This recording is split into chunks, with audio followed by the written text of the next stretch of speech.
Assalamualaikum warahmatullahi wabarakatuh. Perkenalkan, nama saya Gifira Zarani Fadila dengan NIM S1S12205. Pada video kali ini saya akan lanjut membahaskan pada chapter 9 Unsupervised Learning Techniques. Nah, jadi untuk video kali ini saya akan melanjutkan membahas pada materi Using Clustering for Image Segmentation.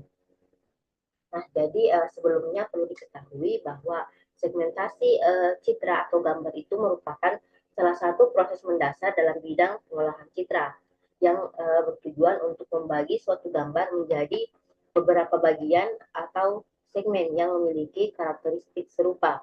Nah, proses ini itu memungkinkan sistem untuk lebih mudah mengenali, menganalisis, dan juga menafsirkan isi dari suatu gambar dengan cara mengelompokkan pixel-pixel yang memiliki fitur yang sama seperti warna, intensitas, atau teksturnya. Nah, jadi untuk kali ini, nah di sini saya akan menggunakan citra satelit dari lokasi rumah saya. Jadi pada Kabupaten Konawe, Kecamatan Unaha, di Kelurahan Arompu. Nah, di sini kita ikuti tulis kodenya seperti ini. Tapi untuk di bagian gambarnya kita ganti sesuai dengan tempat tinggal saya dengan gambar citra satelit. Nah, sebelum masuk ke kode ini, kita mengimpor dulu beberapa library yang kita butuhkan. Jadi yang pertama itu kita akan mengimpor file. Nah, jadi kita mengimpor library NumPy ini untuk memanipulasi array dan operasi numerik.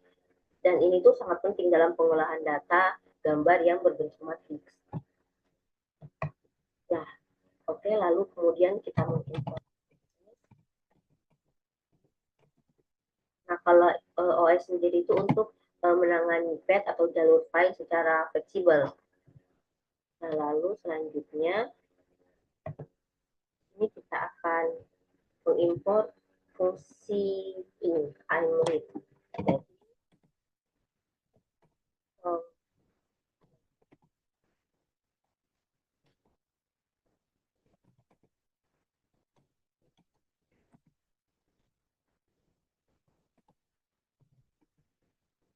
Jadi fungsi imread dari matplotlib image itu untuk membaca gambar ke dalam array NumPy.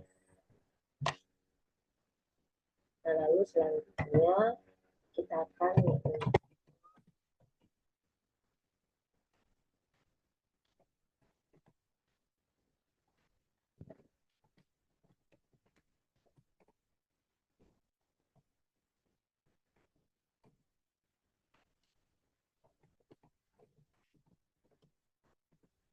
kita mengimport pyplot. Nah, jadi itu untuk memvisualisasikan gambar dan juga grafik.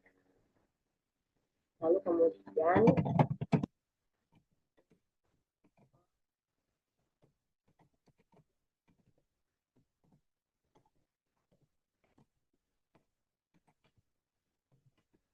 nah, jadi di sini kita mengimpor algoritma comments dari scikit-learn yang dimana ini tuh intinya. Jadi kita akan menggunakan comments untuk melakukan proses klasterisasi atau pengelompokan pixel berdasarkan kemiripan warnanya. Nah, lalu selanjutnya di sini kita masuk pada kode yang di buku. Jadi kita membuat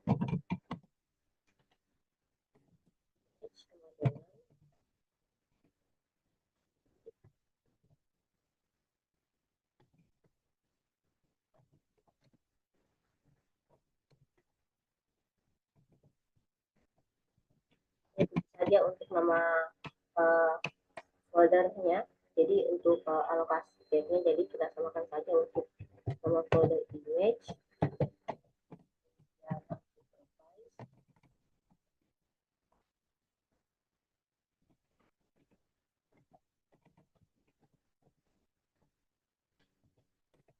Kemudian untuk gambarnya itu ini kita ganti jadi sesuai lokasi rumah saya.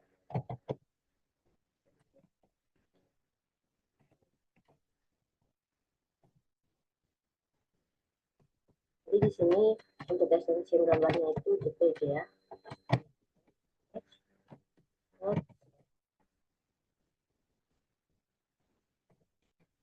Nah, jadi untuk yang ini itu baris ini itu jadi untuk membaca gambar dari page image, supervisor ini, kemudian arrow dan JPG.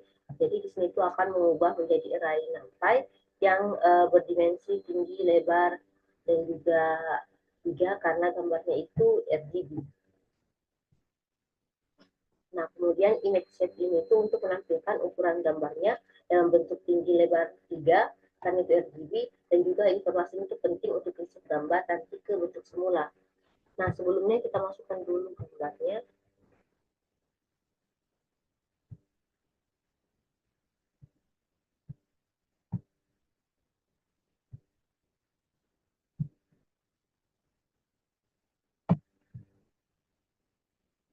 Sebelumnya kita buat dulu foldernya.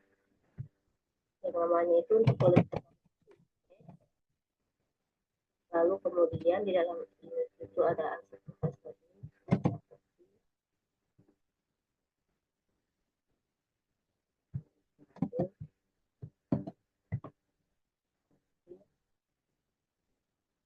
Lalu kemudian kita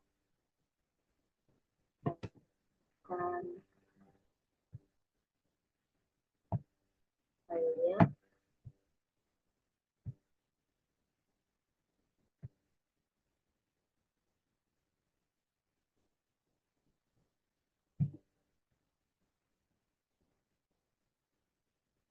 Ini kita drag and drop saja.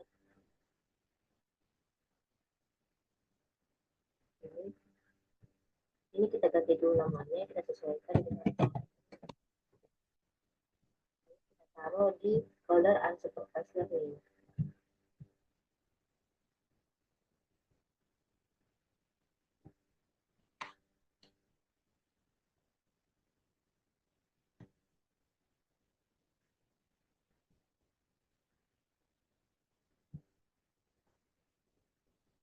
Kita lihat. Nah, di sini sudah tampil, kita coba jalankan. Nah, jadi untuk tingginya itu 3.805, kemudian lebarnya 8.192, dan 3 ini itu karena RGB. Nah, oke, lalu kita lanjut lagi.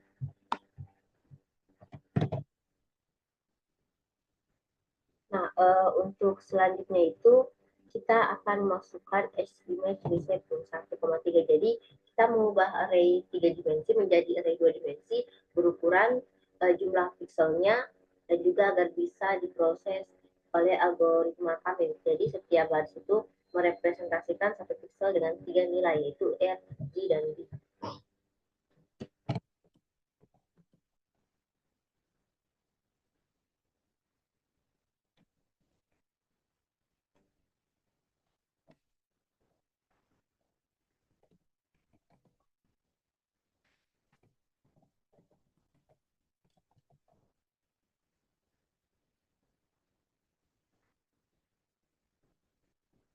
Kemudian kita masukkan comments.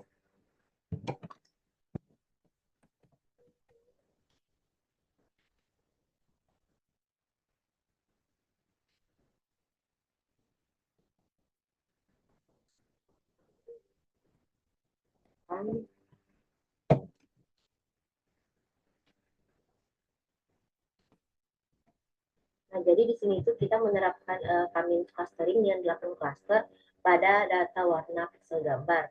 Jadi hasilnya itu gambar itu akan dipetakan ke dalam 8 warna utama.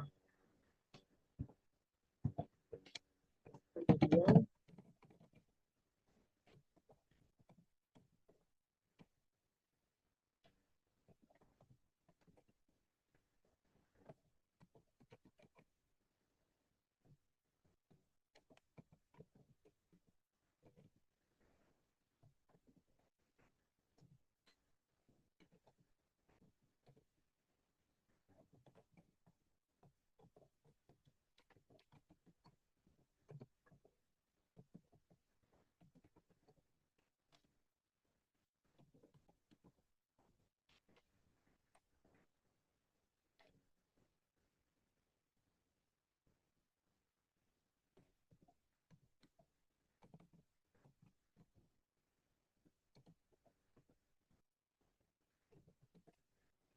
segmented image, coming cluster center, coming bubbles. Jadi kita itu mengganti setiap pixel dengan warna dari pusat clusternya.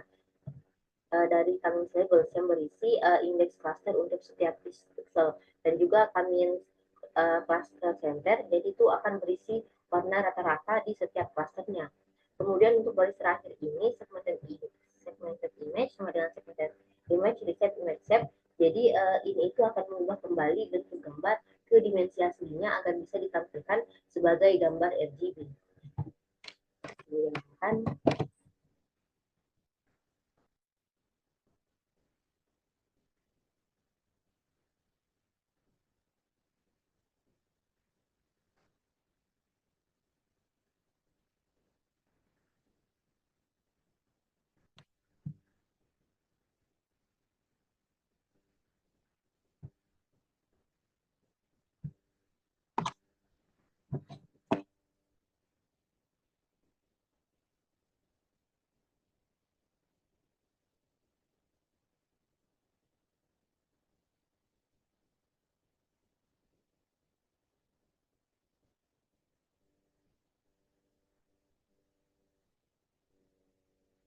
nah, oke, sudah jalan. Lalu kemudian selanjutnya itu kita akan mengidentifikasi untuk hasil dari yang telah kita tulis ini dari proses segmentasi image ini. Jadi model itu kita akan tampilkan seperti ini. Nah, untuk kodenya kita tulis.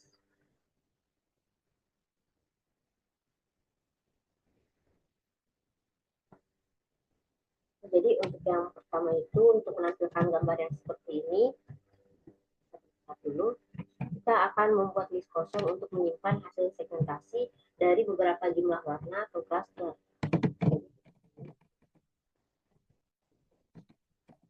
Nah, di sini kita buatkan list kosong. Lalu selanjutnya kita akan end colors. Ini kita akan mendefinisikan berbagai jumlah warna atau cluster yang akan dicoba untuk segmentasi. Nah, semakin sedikit jumlah warna, maka akan semakin sederhana hasil gambarnya. Jadi kita masukkan misalnya 10, kemudian 8, 6, 2.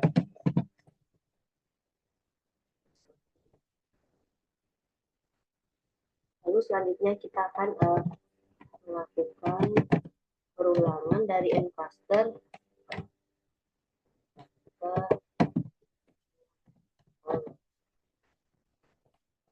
jadi kita akan melakukan perulangan untuk setiap jumlah warna dalam end colors ini. Nah, kemudian kita menyerapkan comments.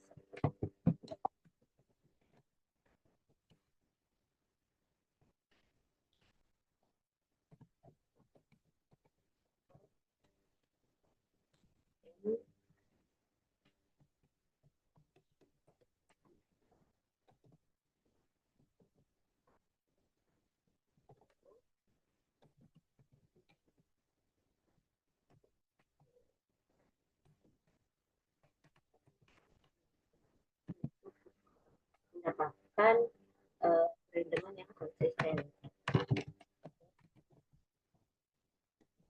Jadi kita itu menerapkan kamis dengan jumlah cluster tertentu. Jadi n ini sama dengan 10 itu berarti algoritmanya itu akan dijalankan 10 kali dalam memilih hasil terbaik. Kemudian random sama dengan 42 itu agar hasilnya itu konsisten tiap kali dijalankan. Nah, lalu selanjutnya di sini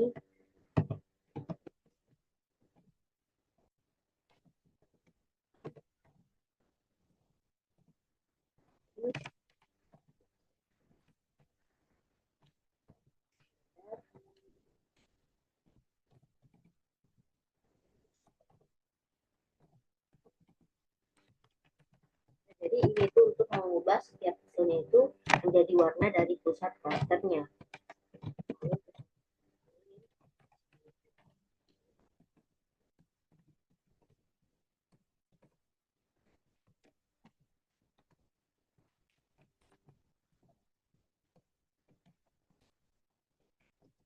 Jadi Ini itu untuk mengembalikan bentuk gambar ke format awal.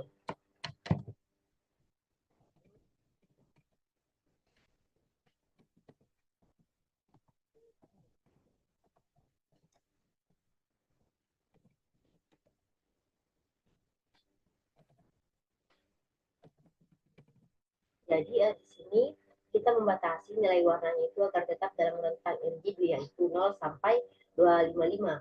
Nah, ini tuh untuk mencegah nilai keluar dari batas saat proses pengkonversian dalam segmentasi. Lalu kemudian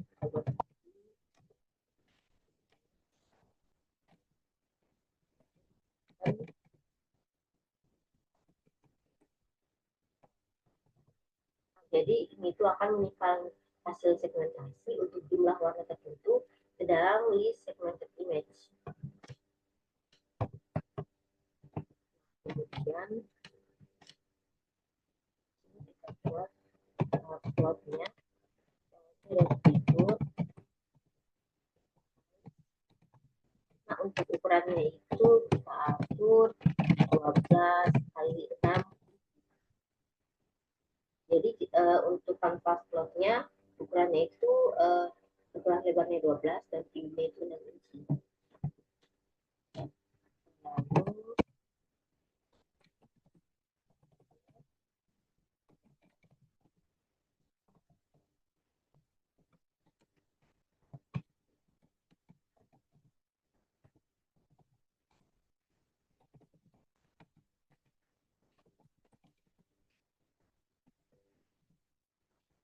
nah ini kita atur dulu jarak antar supportnya agar lebih rapi.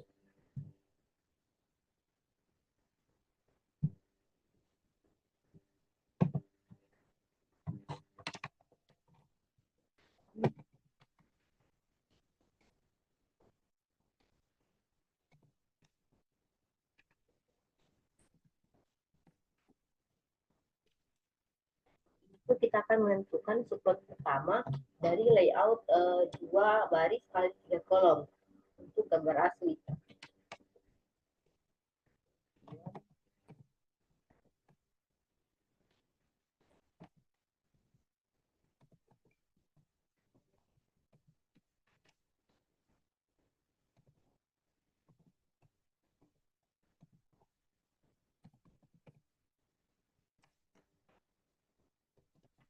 Di sini kita akan menampilkan gambar asli dalam format RGB 8 bit. Byte. Nah, lalu kemudian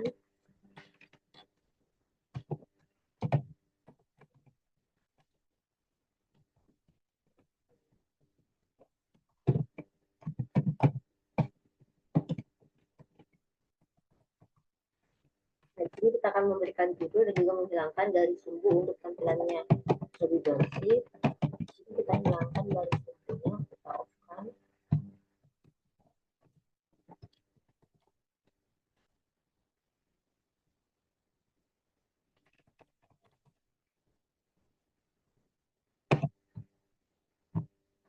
Lalu kemudian kita melakukan lagi perulangan.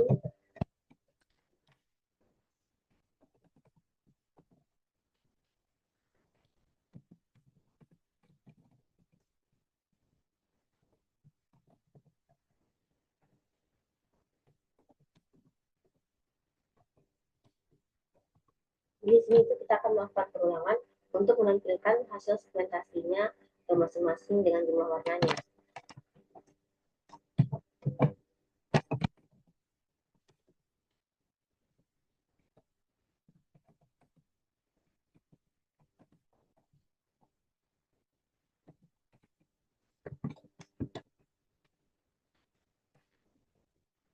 Jadi di sini itu kita menempatkan supportnya pada posisi berikutnya, jadi kolom kedua sampai ke 6.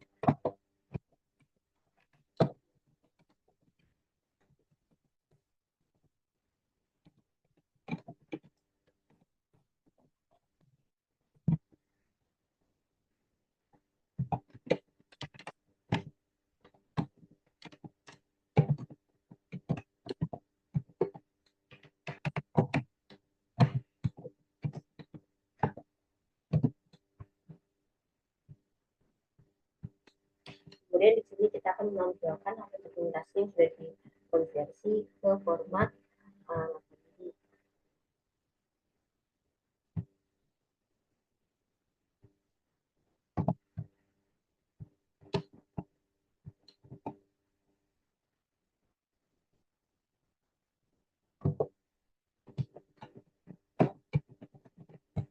jadi untuk judulnya sendiri itu atau title-nya itu akan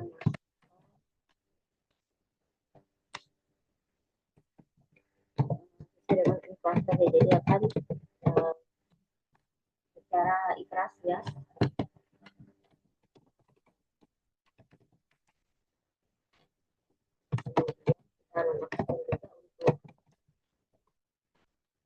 Untuk garis-garisnya agar tampilannya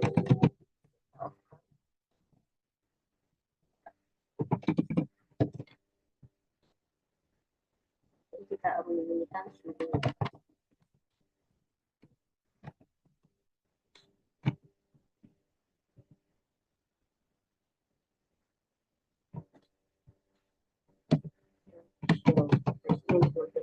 Semua layar.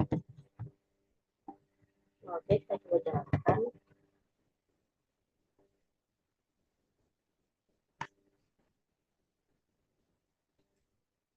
Nah, oke, untuk tampilannya itu seperti ini. Nah, jadi di sini kita bisa lihat, jadi di bagian original image ini itu merupakan gambar apa ini?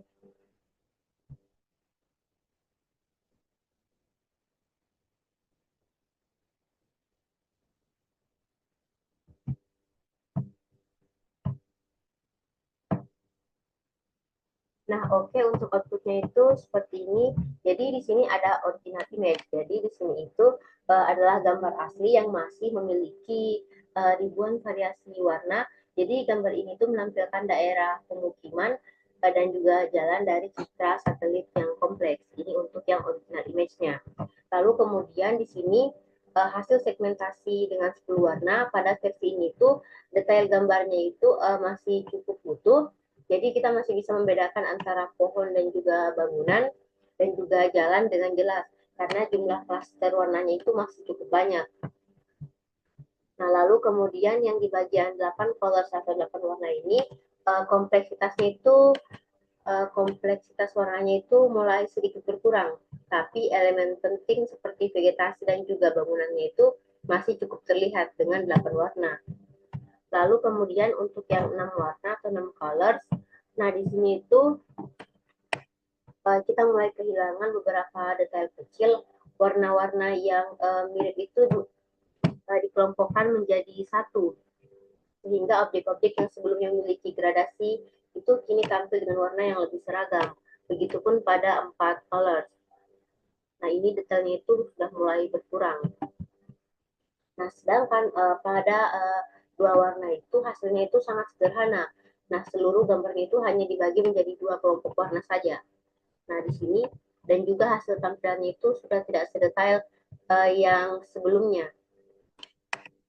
Nah, jadi di sini meskipun kehilangan detail, hasilnya ini tuh masih bisa berguna dalam konteks tertentu, seperti misalkan area hijau ini dan juga non hijau atau objek dan latar belakangnya.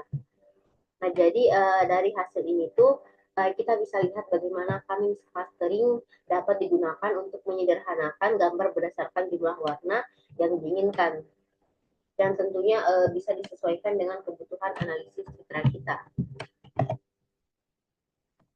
Oke, uh, untuk materi using clustering for implementation cukup sampai sini. Kita lanjut pada materi selanjutnya, yaitu kita masuk di using clustering for semi supervised learning.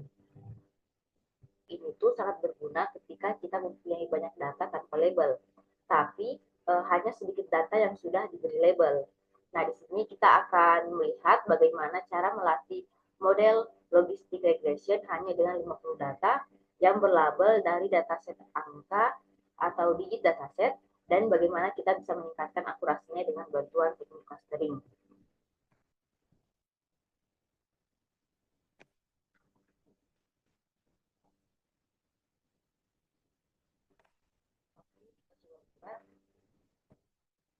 jadi untuk yang pertama itu, di sini sebelum kita melatih model logistik regression itu, kita harus menyiapkan datanya terlebih dahulu. Nah, di sini itu dataset yang digunakan itu adalah digit dataset dari scikit-learn. Jadi dataset ini itu akan berisi gambar angka tulisan tangan dari 0 sampai 9 dengan ukurannya itu 8 kali 8 pixel yang sudah dikonversi menjadi array numerik. Nah, untuk langkah pertama itu sebelum kita mencoba membangun modelnya itu kita panggil datasetnya dan memisahkannya antara data latih dan data uji. Oke, kita coba buat, kita coba tulis. Dulu untuk ininya.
Oke, kita coba jalankan.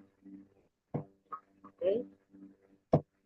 Lalu selanjutnya, uh, jadi untuk di sini itu kita akan menambahkan fitur X dan juga labelnya dalam bentuk tabel. Nah, kita akan ambil 1.400 data pertama untuk dijadikan data latih, untuk extract dan juga JTRM-nya, dan sisanya itu untuk data uji, extract dan JTest. Nah, jadi data set ini itu memiliki total 1.327 gambar, jadi data uji itu akan berisi 397 gambar untuk sisanya. Karena 1.400 itu untuk data lainnya. Nah, oke, kita lanjut kita masukkan kode yang ini. Nah, sebelumnya kita input dulu untuk library-nya.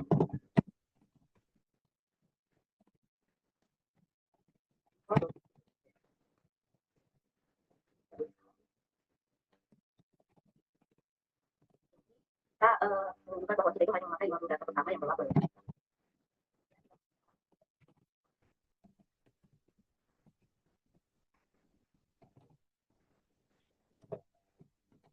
Nah, di sini itu kita menginisialisasi model klasifikasinya itu dengan logistic regression. Lalu kemudian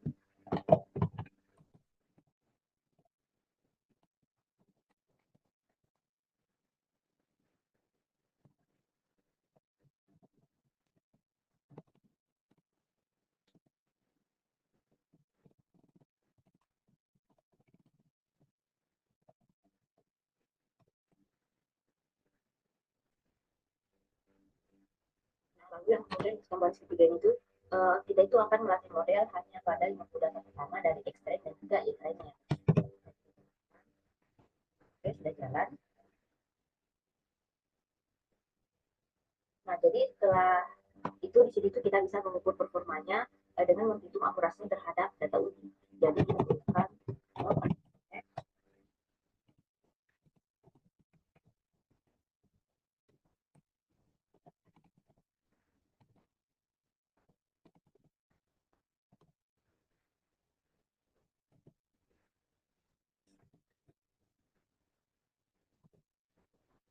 nah, kalau di sini kita mendapatkan akurasinya itu 0,75. Oke. Nah, jadi ini tuh akan mengembalikan skor akurasi yaitu persentase prediksi yang benar dibandingkan dengan label asli data uji. Di sini kita dapatkan itu 0,75. Nah, kemudian setelah itu kita akan masuk Di sini itu kita akan menggunakan teknik clustering. Jadi di sini kita bagi dulu datanya ke dalam 55 kelompok, ke dalam 50 kelompok menggunakan kami. Jadi K. Nah, lalu kemudian di sini tiap kelompok itu kita ambil satu data yang paling mendekati pusat cluster data yang disebut dengan representative image. Jadi data ini akan kita labeli untuk melatih model. Jadi di sini kita tuliskan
Nah, jadi untuk di sini itu kita itu akan membentuk 50 klaster sebanding dengan jumlah tabel awal yang kita pakai sebelumnya.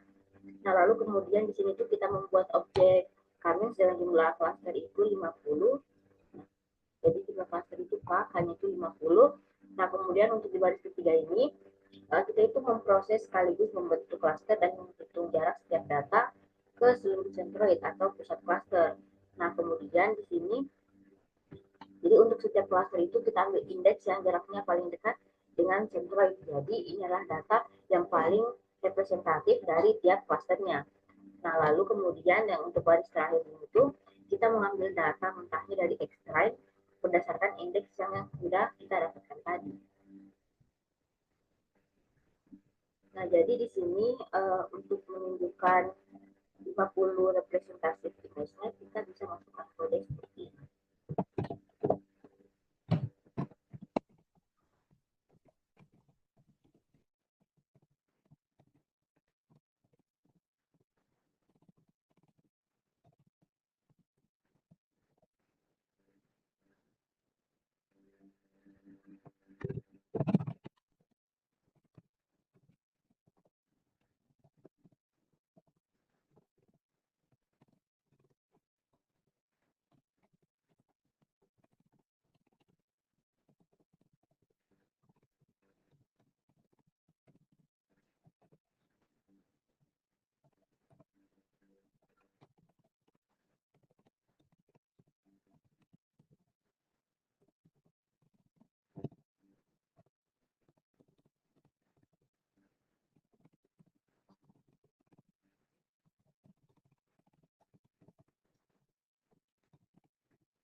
Nah, jadi di sini itu kita akan menampilkan untuk visualisasi dari gambar-gambar representatif dari dataset dalam bentuk grid menggunakan matplotlib.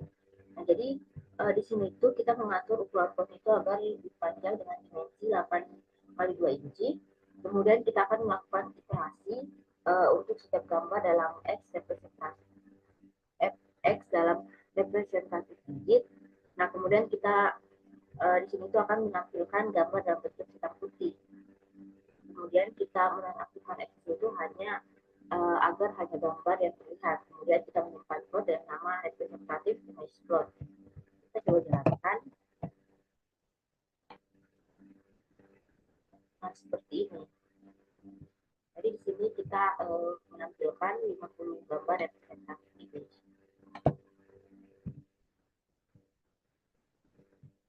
kemudian di sini itu kita akan membuat array NumPy yang berisi angka-angka representatif dari dataset yang digunakan. Jadi yang disebut Y representatif itu, jadi array ini tuh akan berisi angka-angka yang merepresentasikan digit yang ingin kita visualisasikan atau olah lebih lanjut dalam proses pemodelan.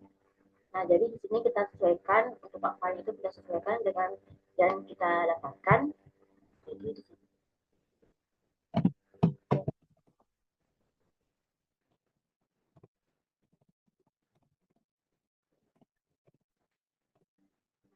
kan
lalu selanjutnya di sini tuh kita akan melatih model dengan logistic regression dan mengevaluasi akurasinya itu pada data uji dengan menggunakan data representatif yang telah kita miliki ini. Jadi kita akan melihat seberapa baik model ini tuh dapat melakukan prediksi.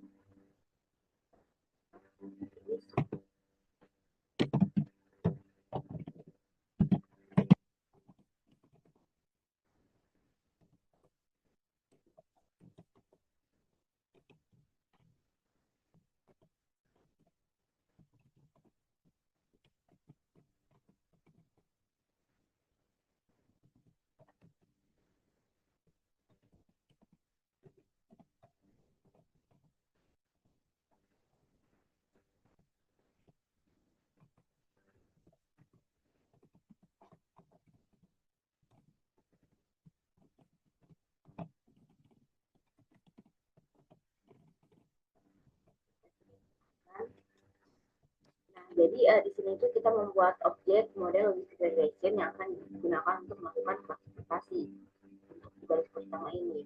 Lalu kemudian pada baris kedua ini tuh kita melatih model menggunakan data fitur dari X representative digit dan labelnya itu Y representative digit. Dengan tujuannya itu agar model itu dapat memahami hubungan antara fitur dan dua label. Nah, kemudian pada baris log red score ini itu kita mengevaluasi akurasi model pada data uji X-test dan juga Y-testnya. Jadi fungsi ini itu akan mengembalikan nilai akurasi yang menunjukkan seberapa baik model dalam memprediksi label yang benar. Nah, untuk di sini kita mendapatkan akurasinya itu 84% atau 0,84.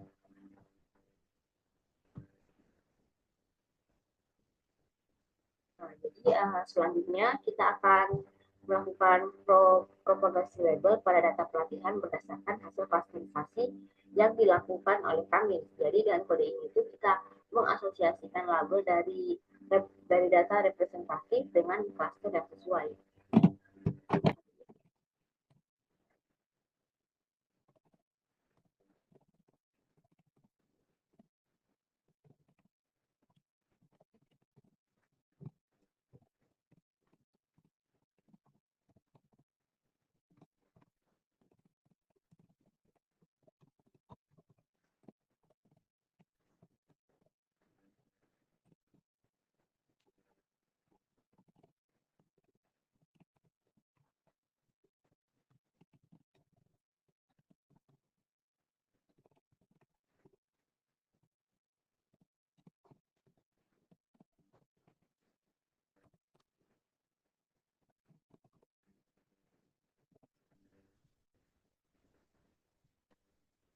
Nah, jadi di sini tuh kita membuat array di sini tuh kita membuat array kosong yaitu Y train propagated dengan panjang yang sama dengan data pelatihan eksternnya.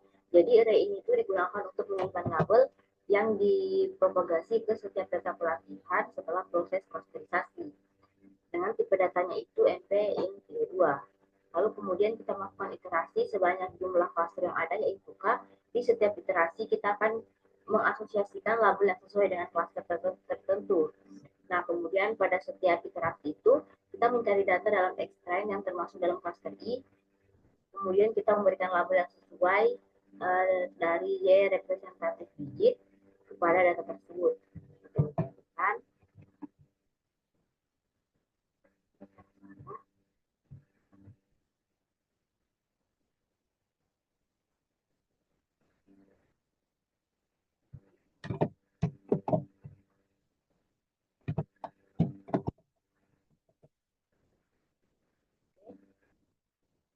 Nah, selanjutnya itu di sini tuh kita akan melatih model regresi menggunakan data pelatihan yang telah dipropagasi labelnya dan mengevaluasi akurasi modelnya pada data uji.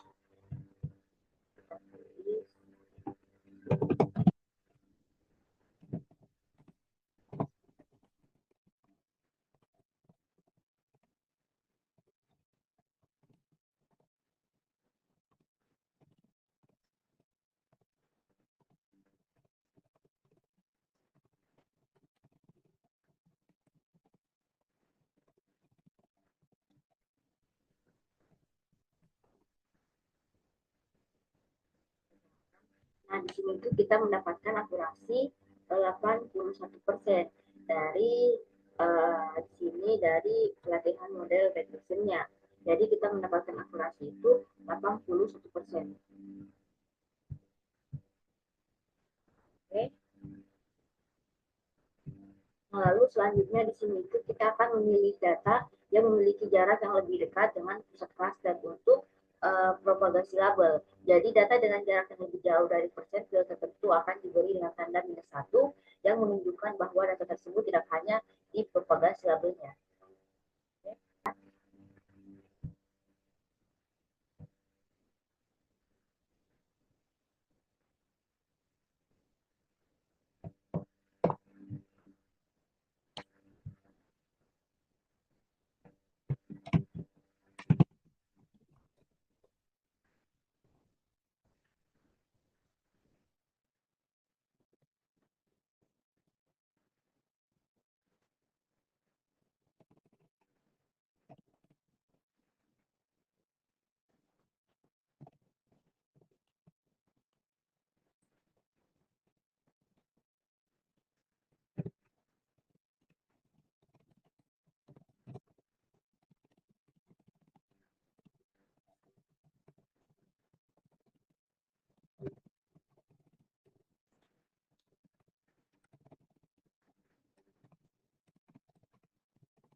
kita akan menghitung jarak antara data dan juga pusat cluster, kemudian menentukan cut-off berdasarkan persentil ke-20 dari jarak dalam setiap clusternya, kemudian menandai data dengan jarak lebih jauh dan cut-off sebagai -1.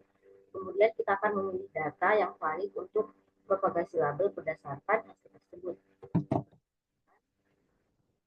Oke. Lalu selanjutnya di sini tuh kita akan kembali melatih model logistic regression menggunakan data pelatihan yang telah dipropagasi secara parsial dan kemudian mengevaluasi akurasinya pada data uji.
Di sini kita mendapatkan itu akurasinya itu 83%.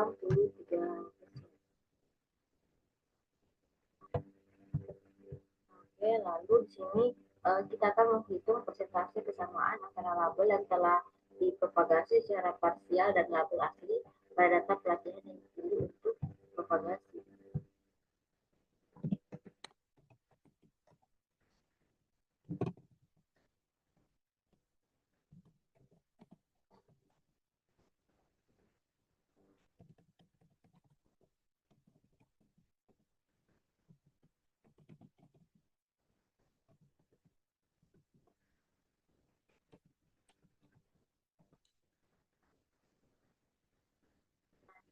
Kita mendapatkan akurasinya itu 96%.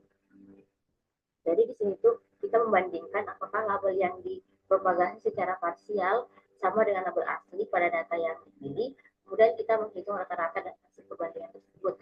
Nah, hasilnya adalah presentasi data yang dipropagasi labelnya dengan benar. Di sini kita dapatkan itu 0,96% atau 96%. Nah, jadi di sini itu hasilnya itu sudah hampir sama dengan yang itu. Ini tuh kalau di buku itu 0,98, sedangkan yang saya dapatkan sini itu 0,96.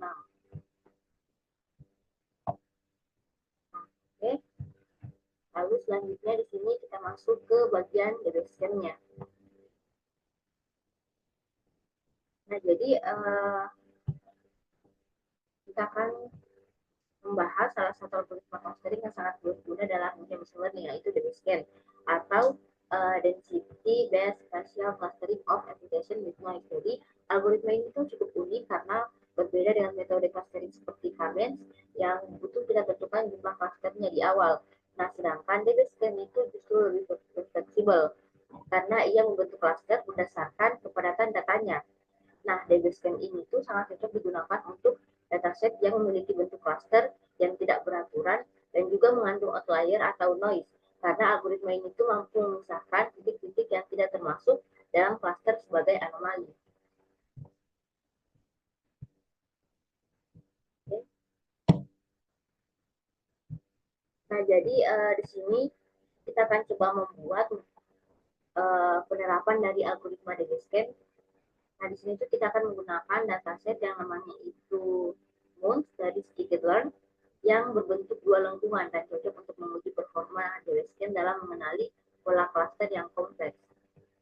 Oke, kita buat saja kodenya.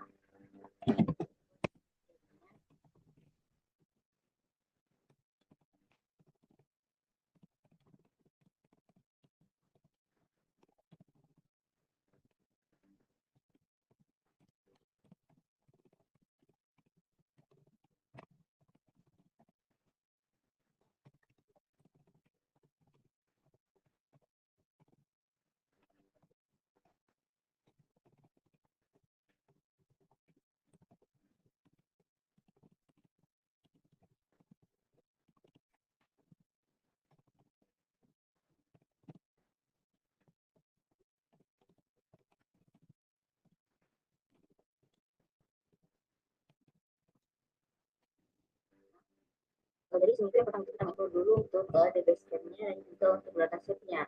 Nah, kemudian kita membuat 1000 data dengan sedikit noise agar datanya itu lebih realistis. Kemudian kita membuat objek DB-Scan dengan radius tanggalnya itu 0,05 dan minimal 5 titik untuk membentuk klasternya.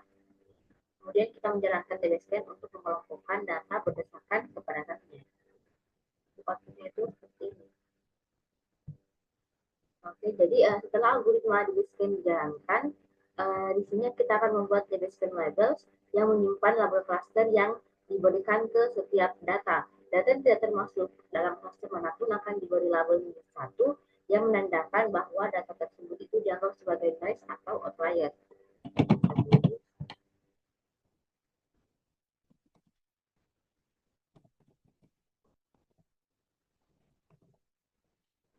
Nah, jadi kita dapatkan itu seperti 0, 1, 2. Jadi ini tuh merupakan array yang berisi label cluster untuk setiap data setelah proses klasterisasi menggunakan DB-Scan selesai. Jadi misalnya untuk label yang satu ini itu berarti datanya itu tidak masuk ke klaster manapun. Lalu selanjutnya di sini tuh kita bisa melihat informasi yang penting tentang input cluster menggunakan beberapa atribut seperti ini.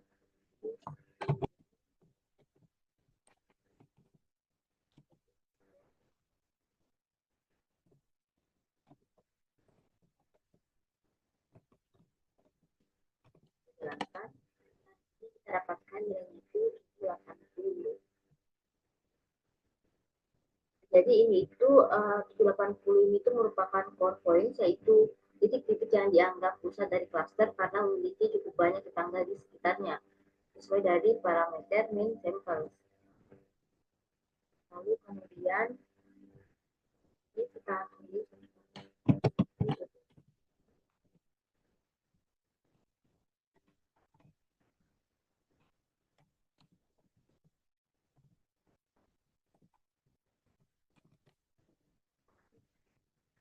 Nah, kalau untuk ini itu, jadi ini tuh berisi indeks dari data yang merupakan core points. Jadi indeks ini tuh mengacu ke posisi data asli dalam dataset yang dianggap sebagai pusat dari cluster. Misalnya di sini pada indeks 0, 1, 2, 5, 6, 7, dan seterusnya. Nah, kemudian di sini ada sekian komponen.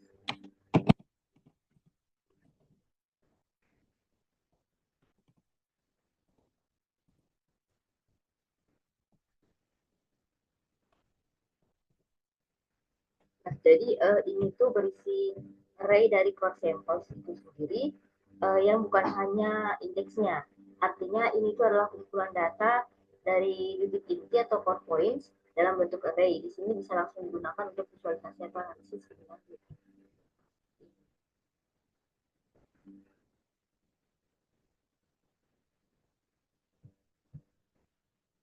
Nah, oke, selanjutnya kita akan coba buat untuk visualisasi seperti ini. Jadi kita akan memvisualisasikan hasil klasterisasi menggunakan DB-Scan, lalu membandingkan dua hasil klasterisasi dengan parameter X yang berbeda.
itu kita membuat fungsi yang namanya itu plot the scan. Jadi ini tuh akan memisahkan dan menampilkan core points dengan simbol lingkaran besar dan juga bintang.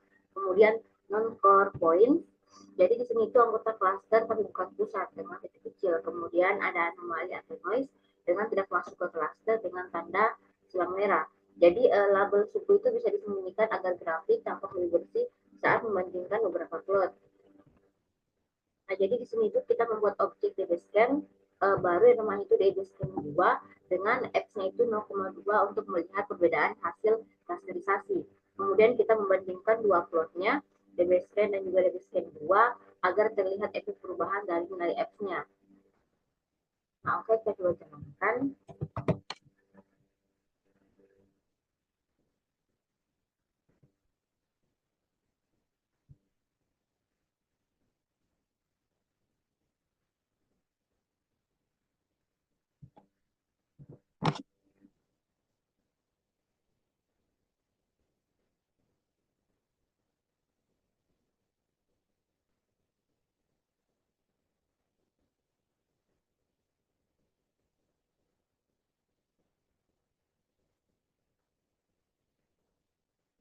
Jadi untuk tampilannya itu seperti ini.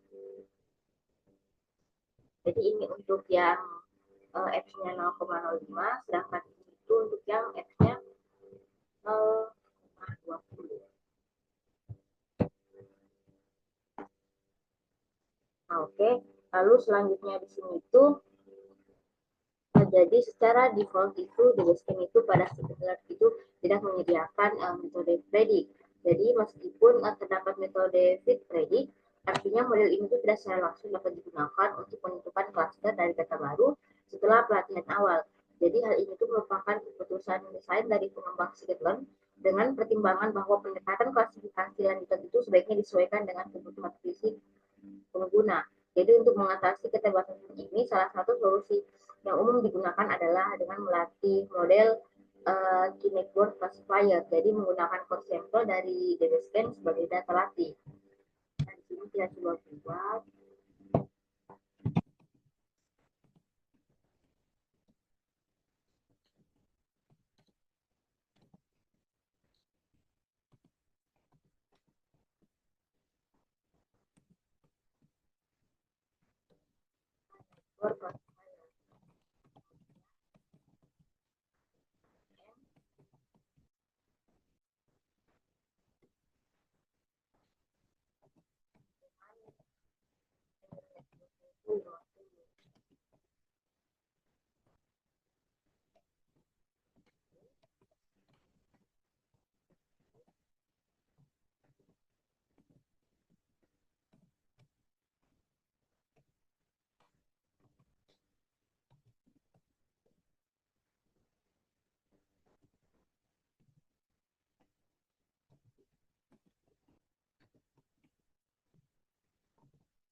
Jadi kita membuat model KNN dengan 50 tetangga terdekat, kemudian data latihnya itu diambil dari core points dari hasil data scan-nya beserta labelnya, kemudian modelnya itu kita latih untuk memprediksi klaster data baru berdasarkan informasi yang telah dipelajari dari hasil data scan-nya.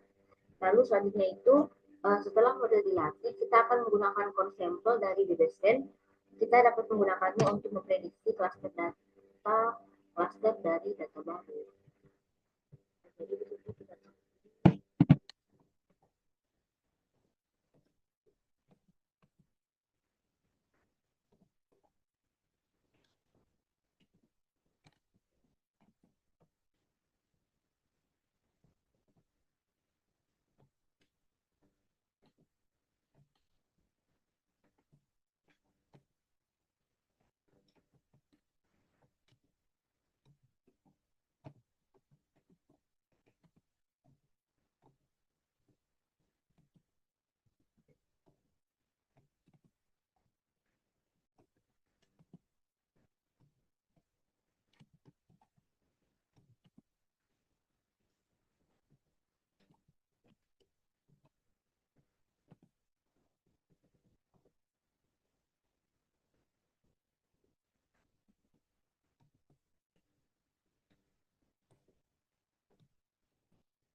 citra tertentu.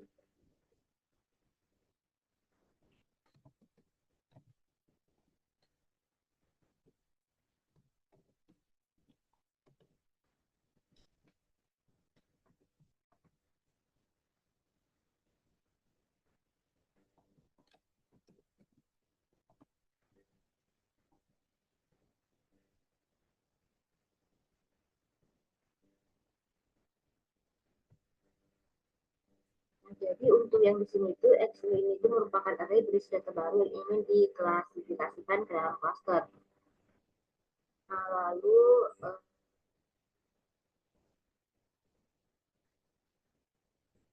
KNN Predict Excel itu kita gunakan untuk memprediksi label cluster dari masing-masing data berdasarkan model KNN yang sudah dilatih sebelumnya. Jadi outputnya itu adalah array label yang menunjukkan cluster yang diprediksi setiap titiknya. Jadi di sini itu 8, 7, 5, 1. Dan KNN Predict Proba Exmo itu menghasilkan array probabilitas untuk setiap data baru dari Exmo yang menunjukkan seberapa besar kemungkinan setiap titik termasuk ke dalam masing-masing cluster. Jadi nilai probabilitas ini itu dihitung berdasarkan proporsi tetangga terdekat dari setiap cluster yang ditemukan oleh model KNN.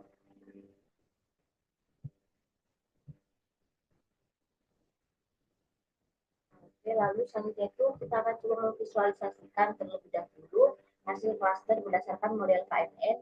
Jadi kita dapat menggunakan fungsi dari plot decision boundaries yang menunjukkan batas antar cluster.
Nah, ini kita dapatkan hasilnya itu. Nah, jadi untuk gambar ini tuh visualisasi dari hasil klasifikasi menggunakan KNN.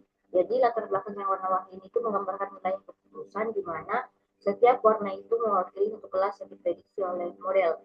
Nah, titik-titik ini itu merupakan data latih yang digunakan dalam proses pembelajarannya dan pola membentuk dua lengkungan khas dari dataset MUNS. Sementara itu, simbol plus berwarna biru itu merupakan data baru yang ingin diklasifikasikan oleh model. Jadi kita bisa melihat bahwa modelnya itu meletakkan data baru ke dalam wilayah-wilayah warna tertentu berdasarkan kedekatan dengan data latih terdekatnya. Jadi garis-garis batas antara warna itu menunjukkan perbedaan kelas dan bagaimana KNN membagi ruang berdasarkan mayoritas tetangga terdekat. Itu. Lalu kita coba tulis ini.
Nah, jadi di sini itu kita membuat prediksi cluster terhadap data baru dengan pendekatan yang lebih hati-hati. Jadi kita menggunakan batas jarak maksimum. Jadi jika jarak ke core point terdekat itu melebihi ambang batas, maka data itu akan dianggap sebagai outlier. Nah, di situ kita dapatkan hasilnya itu min 1,751. Oke, sekian penjelasan saya untuk materi di Basecamp dan juga untuk materi using clustering for supervised learning. Lebih dan kurangnya mohon maaf. Assalamualaikum warahmatullahi wabarakatuh.